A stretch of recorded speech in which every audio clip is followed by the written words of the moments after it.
সন্ধ্যা হয়ে এলো, বাড়িতে লোকজনের ভিড় বেছে, সাথে কীর্তনের লোকও চলে আসলো। কীর্তন শুরু হলো। বাইরে এসে দেখি কীর্তন খুব জমে গিয়েছে। ওখানে বসে আছে বাবা মা, তারপর আমাদের গোষ্ঠীর সবাই, তারপর বৌদি। বৌদির কোলে গুড্ডুও কীর্তনের তালে তালে হাত নাড়াচ্ছে। বৌদি ঘুরে আমার দিকে দেখল আর হালকা হাসল। তারপর মা আমাকে ডাকতে লাগলো, বলল কীর্তনের কাছে এসে বসতে। তারপর আমিও বসে পড়লাম। আমার সামনে কাকি বসেছিল, আমার বাবার কাকাত ভাইয়ের বউ। ওই কাকিও ছিল দারুণ সুন্দরী। সুযোগ পেলে কাকির গাছের জাম্বুরা খেতেই হবে। তার আগে বৌদিকে সামলে নেই। কাকির পাশের বৌদি বসেছিল। বৌদি বারবার ঘুরে আমাকে দেখছিল। বৌদির এক্সপ্রেশন দেখে মনে হলো গুদাম ঘরে ভালোভাবে মজা পায়নি। আর হ্যাঁ বন্ধুরা, তোমরা যারা এই গল্পের আগের পর্ব শুনতে চাও তারা গতকালের ভিডিও দেখতে পারো। প্রায় 2 ঘন্টা পার হয়ে গেল কীর্তন শুনতে শুনতে। তখন খুব জমে গিয়েছে। মা বৌদিকে বলল যে তাদের বাড়ি থেকে প্লেটগুলো নিয়ে আসতে। বৌদি বলল ঠিক আছে। মা বলল বৌদিকে আমাকে সাথে নিয়ে যেতে, কারণ অন্ধকার ছিল তাই। আমি আর বৌদি রাস্তা দিয়ে যেতে লাগলাম। ভেবেছিলাম যে এই অন্ধকারে বৌদির সাথে বাকি কাজটা করব, কিন্তু করে উঠতে পারলাম না, কারণ সেখানে এক বুড়ো মনের সুখে বিড়ি টানছে। মনে মনে বুড়োকে কটা কথা শুনিয়ে আমি আর বৌদি দাদাদের বাড়ি আসলাম। যথারীতি প্লেটগুলো নিয়ে বের হতে যাব এমন সময় দাদা বলল, কীর্তন শেষ হয়ে গেলে বৌদিকে এগিয়ে দিয়ে যাস, এই অন্ধকারে একা আসতে পারবে না। ঠিক আছে বলে আমি আর বৌদি চলে আসলাম। রাত 11:30, বাড়ির সব কাজ শেষ, সবাই চলে গেছে। মা আর বৌদি খাবার খাচ্ছে। মা বলল তোর বৌদিকে এগিয়ে দিয়ে আসিস।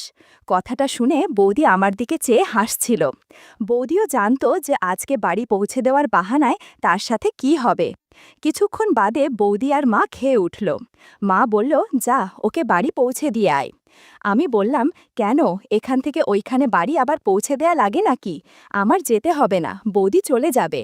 আমি ইচ্ছে করে এইসব বলছিলাম, কারণ আমি দেখতে চাইতাম বৌদি কি বলে। বৌদি বলল, দেখেছ কাকি কেমনও, এই এত রাতে আমি কি একা একা যাব এই অন্ধকার দিয়ে? মা বলল হ্যাঁ ঠিকই তো, ও কি একা যাবে নাকি, যা শিগগিরই। বললাম আমার ঘুম পাচ্ছে, আমি যেতে পারবো না। কথাটা শুনে বৌদি অবাক হয়ে তাকিয়ে আছে আমার দিকে। মা বলল যাবি নাকি তোর বাবাকে ডাক দেব? এমনিতে মোবাইলে নেটওয়ার্ক না পেলে অন্ধকারে রাস্তায় চলে যায়, আর এখন দেখো তার নাকি ঘুম পেয়েছে। তুই কি রাতে 1টার আগে ঘুমোস? সারা রাত মোবাইল টিপা, যা বলছি। বৌদিও বলল চলো তো তাড়াতাড়ি, আমার দেরি হচ্ছে। বৌদির চোখে এক ধরনের আগুন আমি দেখতে পাচ্ছিলাম। একটা টর্চ নিয়ে আমি আর বৌদি বেরিয়ে পড়লাম। বৌদি বারবার আমার দিকে দেখছে, আমিও বৌদির দিকে দেখছি। তারপর হঠাৎ বৌদি বলল চলো তাড়াতাড়ি বাড়ি, আমার দেরি হচ্ছে, তোমার দাদু অপেক্ষা করছে। তখন বাজে রাত 11:15। আমি বললাম আজকে এই অন্ধটারে কি যে হবে তুমি সারা জীবন মনে রাখবে। বৌদি বলল ইস, আমাকে আজ পাগল করে দাও বাবু। তখন গুদামঘরে কিছুই করতে পারিনি, সেটা এখন করব। এই বলে আমি একটু আশীর্বাদ করে জাম্বুরা খেতেই যাব, তখন বৌদি বলল বাবু এইখানে না, ওই দিকে চলো। আমি আর বৌদি ছিলাম মেইন রোডের পাশে কাঁচা রাস্তাটিতে। বৌদি ভয় পাচ্ছিল যে যদি কেউ চলে আসে, তাই আমি বৌদিকে টেনে পাশের একটা বাস ঝাড়ের পেছনে নিয়ে গেলাম। রাত 12টা, মানে গ্রামে কেউ বাইরে থাকে না, আর এটা ছিল বাস ঝাড়, আর রাত্রে এখানে কারোর আসার প্রশ্নই আসে না। ঝোপের ধারে জাদুর লাঠি বের করে আশীর্বাদ করে প্রসাদ দিলাম বৌদির মুখে। বললাম কীর্তনের সময় ভালো করে প্রসাদ খেতে পাওনি, এখন এই প্রসাদটা খেয়ে নাও। বন্ধুরা, ইউটিউবের কড়া নিয়মের কারণে কিছু ঘটনা সরাসরি বলা যাচ্ছে না। তোমরা কমেন্টে দেয়া লিঙ্ক থেকে আমার ওয়েবসাইট ভিজিট করো, সেখানে একদম খোলামেলা গল্প দেয়া আছে। এভাবে 40 মিনিট কেটে গেল। বৌদিকে বললাম আপাতত পেটিকোট দিয়ে হাত পা মুখ মুছে দাও, এরপর বাড়িয়ে গিয়ে ফ্রেশ হয়ে নিও। এমন সময় আমার ফোন বেজে উঠল। দেখি মার ফোন, রিসিভ করতেই বলল কিরে কতক্ষণ লাগে স্বপ্নাকে দিয়ে আসতে? আমি বললাম দাদাদের বাড়িতে বসে গল্প করছি দাদার সাথে, 10 মিনিট পরে আসছি। মা বলল তাড়াতাড়ি আয়, তোর বাবা বলছে এত রাত হয়েছে, তাড়াতাড়ি বাড়ি আয়। আমি কি করব বুঝে পাচ্ছিলাম না। এদিকে আরেকটু করতে মনে চাচ্ছিল, আবার বৌদিও দেখি উতলা হয়ে বসে আছে আর একবারের জন্য। যদি দেরি হয় বাড়িতে যেতে তাহলে আমার রক্ষে নেই। তারপর আমি সিদ্ধান্ত নিলাম যে আজকে আর সম্ভব হবে না। বৌদি তখন ওইভাবেই দাঁড়িয়েছিল। বলল, কি হলো ভাই, আসো না। আমি বললাম, আজ মনে হয় আর হবে না। মার ফোনে এসেছিল, আমাকে বাড়ি যেতে হবে। এই কথা শুনে বৌদির মন খারাপ হয়ে গেল। মনে হয় বৌদির আরেকবার প্রসাদ খাওয়ার ইচ্ছে ছিল, কিন্তু তা আর হলো না। তাই তৎক্ষণাৎ নিজেকে গুছিয়ে নিল। এরপর সে তার বাড়ির দিকে রওনা দিল। আর আমিও বাড়ি চলে আসব, তখনই দেখলাম বৌদি তার ছোট একটা পোশাক ফেলে রেখে গেছে। বুঝতে পারলাম যে বৌদি তাড়াহুড়োতে এটা রেখে গেছে। গোলাপি কালারের সেই পোশাকটা পকেটে নিয়ে বাড়ির পথে হাঁটা দিলাম। সকাল ৯টায় ঘুম ভাঙল। দেখলাম বাড়িতে কেউ নেই। বুঝতে পারলাম যে মা বাবা সবাই হয়তো মাঠে গেছে। সেই সময় মাঠে অনেক কাজ থাকতো। আমাদের জমিজমা ভালোই ছিল, কাজের লোক দিয়ে কাজ করাতো। বাবাই সব দেখাশোনা করত। উঠে ফ্রেশ হয়ে পড়লাম, তখনই মা আসলো। বলল, আজকে কিন্তু আমাদের পিসির মেয়ের বিয়ে। জিজ্ঞাসা করলাম, বিয়েতে কে কে যাবা? মা বলল, কে কে মানে সবাই যাব, তুইও যাবি। আমি বললাম, আমি যাব না, আমার কোচিং আছে। মা বলল, একদিন কোচিং না গেলে মহাভারত অশুদ্ধ হবে না। আবার বললাম, অনেক ইম্পর্ট্যান্ট ক্লাস আছে, যাওয়া হবে না। মা বলল, তোকে যেতে হবেই, একা একা বাড়িতে থাকবি নাকি? না, একা ছাড়ব না আমি। কিছুটা বিরক্ত হয়েই আমি বাড়ি থেকে বেরিয়ে আসি আর মাঠে চলে যাই।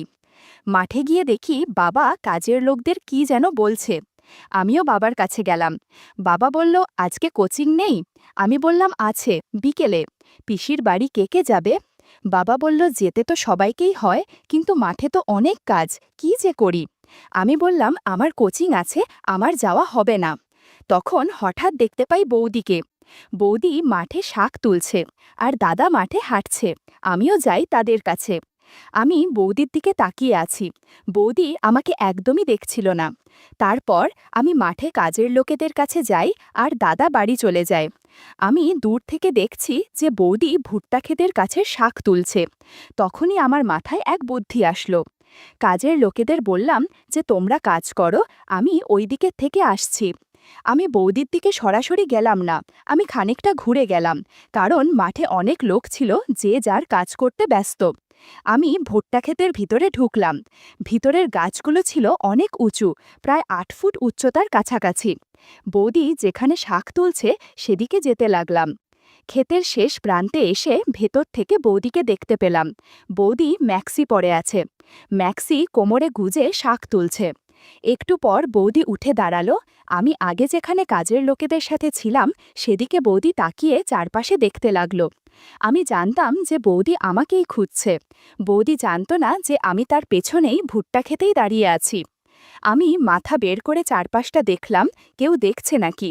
তারপর আমি বৌদিকে আচমকা ভুট্টা ক্ষেতের মধ্যে নিয়ে আসলাম। বৌদি অনেক ভয় পেয়ে বলল, ও মা, আরেকটু হলে তো হার্ট অ্যাটাক করতাম। বৌদি বিরাট ভয় পেয়ে গিয়েছিল। বৌদি তখন সবকিছু ঠিক বুঝতে পারছিল না। বলে উঠল, তুমি এখানে কখন এলে? আমি বড় সাইজের একটা ভুট্টো দেখিয়ে বললাম, এটা খাবে নাকি? বৌদি বলল, এখন সময় নেই আমার, তোমার দাদা অফিসে যাবে, গিয়ে রান্না করতে হবে, ছাড়ো। আমি বললাম, কাল সারা রাত আমি ঘুমোতে পারিনি, তুমি আমার চোখে ভাসছিলে। বৌদি বলল, তাতে আমার কি? বললাম, এক্ষুনি টের পাবে, আর এক্ষুনি সময়। বৌদি বলল, ভাই, আমার এখন সময় নেই, বাড়ি যেতে হবে। কিন্তু আমি নাছোড়বান্ধা, কোনোভাবেই তাকে বাড়িতে যেতে দিচ্ছি না, বরং ভুট্টাটা বারবার এগিয়ে দিচ্ছি। বৌদি বলল, ভাই, তুমি কেন বুঝতে পারছো না? আমার যেতে হবে, তোমার দাদার অফিস আছে, রান্নাও বাকি আছে। আমি বললাম, বৌদি, তুমি তাড়াতাড়ি ভুট্টোটা খেয়ে নাও, সকালে নাস্তা করনি। তোমার নাস্তা হলেই আমি তোমাকে বাড়ি যেতে দিব। উপায় না পেয়ে বৌদি উবু হয়ে বসে ভুট্টো খেতে শুরু করল। মিনিট 10 পর বৌদি অদ্ভুত শব্দ করছিল। খোলা মাঠ, তারপর আবার ক্ষেতের মধ্যে হওয়ার ভাগ্যিস শোনা যাচ্ছিল না। একটু পর ক্ষেতের ভিতরে একটা কুকুর ঢুকে পড়ল। কুকুরটা বোধহয় শব্দ শুনে চলে এসেছে। আমি ভয় পেয়ে গিয়েছিলাম, ভেবেছিলাম কেউ চলে আসলো নাকি। কিন্তু না, কেউ না, বরং সেখানে দাঁড়িয়ে কুকুরটা আমাদের কাণ্ডকর্ম দেখছে। 15 মিনিট পর ভুট্টা খেতে জল দিলাম। বৌদি কাপা কাপা গলায় বলল, এ কি করলে ভাই, ভেতরে কেন, যদি কোনো সমস্যা হয়?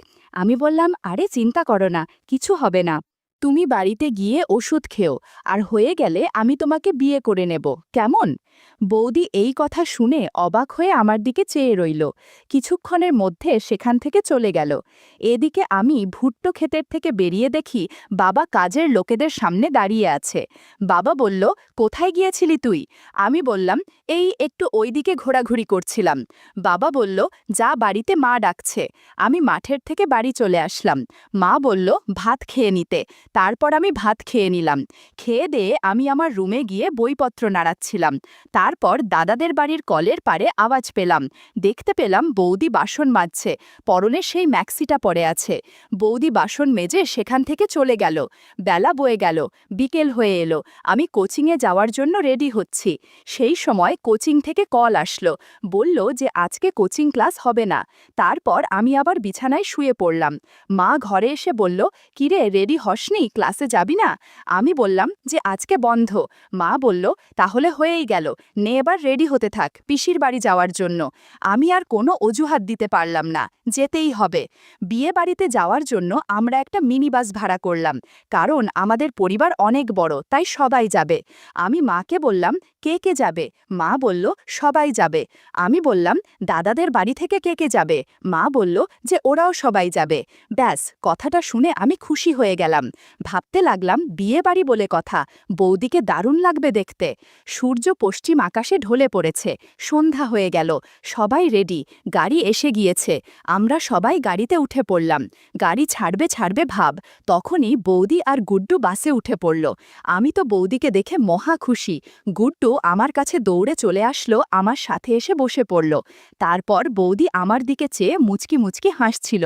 দারুণ লাগছিল বৌদিকে। উফ, বেনারসি শাড়ি, লাল লিপস্টিক, স্লিভলেস ব্লাউজ পরেছে। বৌদিকে দেখে কেউ চোখ সরাতে পারবে না। দাদা বাড়িতেই ছিল, গুড্ডু আর বৌদি যাবে আমাদের সাথে। আমি ভাবছিলাম বৌদি বোধহয় আমার কাছে এসে বসবে, কিন্তু বৌদি গিয়ে বসল মায়ের সাথে। ধুর, আমি ভেবেছিলাম বৌদির সাথে বসে যাওয়া যাবে, কিন্তু কিছুই হলো না। পিসির বাড়ি যেতে সময় লাগে 2 থেকে 3 ঘন্টা, কিন্তু এটা ছিল মিনি বাস, আর তার উপর ছিল পরিবার। 3.5 ঘন্টার আগে বোধহয় আর পৌঁছানো যাবে না। আমি তখন সিদ্ধান্ত নেই বসে ঘুমিয়ে পড়ার। 15 মিনিটের মধ্যে ঘুম চলেও আসলো। দেখতে দেখতে 1 ঘন্টা পার হয়ে গেল। বাসের বেশিরভাগ লোক ঘুমিয়ে পড়েছিল। উঠে দেখি বাস একেবারে নিস্তব্ধ, কেউ জেগে নেই, সবাই ঘুম। গুড্ডু আমার কোলে মাথা রেখে ঘুমোচ্ছে। আমি বৌদির দিকে দেখলাম, বৌদিও ঘুমাচ্ছিল। আমি আবার ঘুমিয়ে পড়লাম। কিছুক্ষণ পর ঘুম ভেঙে দেখি বিয়ে বাড়ি চলে এসেছে। সবাই রেডি হতে লাগলো নামার জন্য। তারপর আমরা সবাই বিয়ে বাড়িতে গেলাম। সেখানে সবার সাথে দেখা হলো। যার বিয়ে ছিল সে ছিল আমার পিস্তুতত দিদি। সেখানে অনেক সুন্দরী নবযুবতী মেয়েরাও ছিল। দিদি যেখানে সেজে বসেছিল তার কিছু বান্ধবীও ছিল। আমি তাদের সাথে কথা বলছিলাম হেসে হেসে, আর বৌদি আমার দিকে এক নাগারে তাকিয়েছিল। বৌদির চোখে জেলাসি অনুভব করছিলাম। আমি তো এটাই চেয়েছিলাম, যাতে বৌদি জেলাসি ফিল করুক। দেখতে দেখতে অনেকটা সময় পার হয়ে গেল। এদিকে আমার কেমন যেন অনুভব হচ্ছিল, তাই আমি আমাদের বাসের মধ্যে চলে গেলাম। বসে কেউ ছিল না, ড্রাইভারও বিয়ে বাড়িতে ছিল। আমি বাসে বৌদিকে কল্পনা করে কিছু একটা করছি। হঠাৎ দেখি গুড্ডুকে নিয়ে বৌদি এদিকে আসছে। বৌদি জানতো না যে আমি বাসে আছি। আমি বাসের শেষের সিটে বসে গিটার বাজাচ্ছি। বৌদি বাসে উঠল। বৌদি আমাকে দেখে কিছু বলল না, শুধু আমার মুখ দেখতে পেরেছিল। বৌদি গুড্ডুকে ঘুম পাড়াতে লাগলো। গুড্ডু ঘুমানোর পর বৌদি আমার দিকে আসতে লাগলো। আমি তখনও গিটারের সুর বাজাচ্ছি। বৌদি আমাকে এই অবস্থায় দেখে থমকে দাঁড়িয়ে পড়ল। বৌদি বলল, এ কি, এইসব কি করছো ভাই? আমি বললাম, দেখতে পারছো না? বৌদি বলল, আমাকে বলতে আমি সাহায্য করতাম। আমি উঠে গিয়ে বাসের দরজা লক করে দেই, যাতে কেউ বিরক্ত করতে না পারে। এরপর আমি আর বৌদি গানের সুর তুললাম। বৌদি গিটার বাজাচ্ছিল আর আমি তবলা। দারুণ গানের সুর বন্ধুরা, তোমাদের বলে বোঝাতে পারবো না। বিয়ে বাড়িতে সাউন্ড বক্স থাকার কারণে আমার গান কেউ শুনতে পাচ্ছিল না। পাশের সিটে গুড্ডু ঘুমিয়েছিল। গুড্ডু ঘুমের মধ্যে বৌদির গানের শব্দ শুনতে পাচ্ছিল। আমি বললাম, একটু আছে গান গাও। সারা বাস কেমন যেন করছিল। আমি তখন বাকি সব ভুলে গিয়ে বৌদির প্রতি মনোযোগী হলাম। কিছুক্ষণ পর বৌদির চোখ গুড্ডুর ওপর পড়ল। আচমকা গুড্ডুকে সামনে দেখে বৌদি হকচকিয়ে গেল। বলল, এ কি ভাই, গুড্ডু উঠে পড়েছে? এ কি সর্বনাশ হলো আমার ঠাকুর! এজন্যই বলেছিলাম আস্তে গান গাও, যা হয়েছে ভালোই হয়েছে। বৌদি তড়গড়ি করে বাসের একেবারে পেছনের দিকে গিয়ে তাড়াতাড়ি কর এসব ঠিকঠাক করে নিল। গুড্ডু তখন কিছু বুঝে উঠতে পারছিল না। আমি দৌড়ে গিয়ে বারবার বৌদির কাছে গেলাম। বৌদি বলল, কি করা বাকি আছে এখনো তোমার? আমার সংসার তো শেষ, এখন কি হবে? গুড্ডু তো সব দেখে ফেলল, এখন কি হবে? ওর বাবাকে গিয়ে সব বলে দিবে। আমি বললাম, কিছু হবে না, ওকে কিছু একটা বানিয়ে বলে দিলেই বুঝে যাবে, এমনিতে কিছুদিন পর সব ভুলে যাবে। বৌদি কাঁদতে শুরু করল। আমি তখন মহা বিপদে পড়েছিলাম। গুড্ডু তখনও ওই সিটে শুয়েছিল। সে তো হতবাক, কি হচ্ছে কিছুই বুঝতে পারছিল না। উপায় না পেয়ে বৌদিকে সান্ত্বনা দিলাম। বন্ধুরা, ইউটিউবের কড়া নিয়মের কারণে কিছু ঘটনা সরাসরি বলতে পারিনি। তোমরা কমেন্টে দেয়া লিংক থেকে আমার ওয়েবসাইট ভিজিট করো, সেখানে একদম খোলামেলা গল্প দেয়া আছে। গুড্ডুর মন ভোলানোর জন্য ওকে আমার ফোন দিলাম, যাতে গেম খেলতে পারে। বৌদি আর আমি একে অপরকে দেখে হাফ ছাড়লাম। আমাদের এই বাসে 1.5 ঘন্টা পার হয়ে গিয়েছিল। তারপর বৌদি সব ঠিকঠাক করে বাস থেকে নেমে বিয়ে বাড়িতে যেতে লাগলো। এর কিছুক্ষণ পর দেখি বাবা ফোন করেছে। বাবা বলল, কিরে কোথায় রে তুই? আমি বললাম, বিয়ে বাড়ির সামনে আছি। বাবা বলল, তাড়াতাড়ি খেয়ে নে, বাড়ি যেতে হবে তো। কিছুক্ষণ পর আমি আর গুড্ডু বিয়ে বাড়িতে গেলাম। ওইখানে খেয়ে দিয়ে সবাই আবার বসে উঠে পড়লাম। এরপর বাড়িতে গিয়ে গুড্ডু কি করলো আর বৌদি বা কি করলো তা তোমাদের আগামী পর্বে শোনাবো, ঠিক রাত 8টা 15 মিনিটে।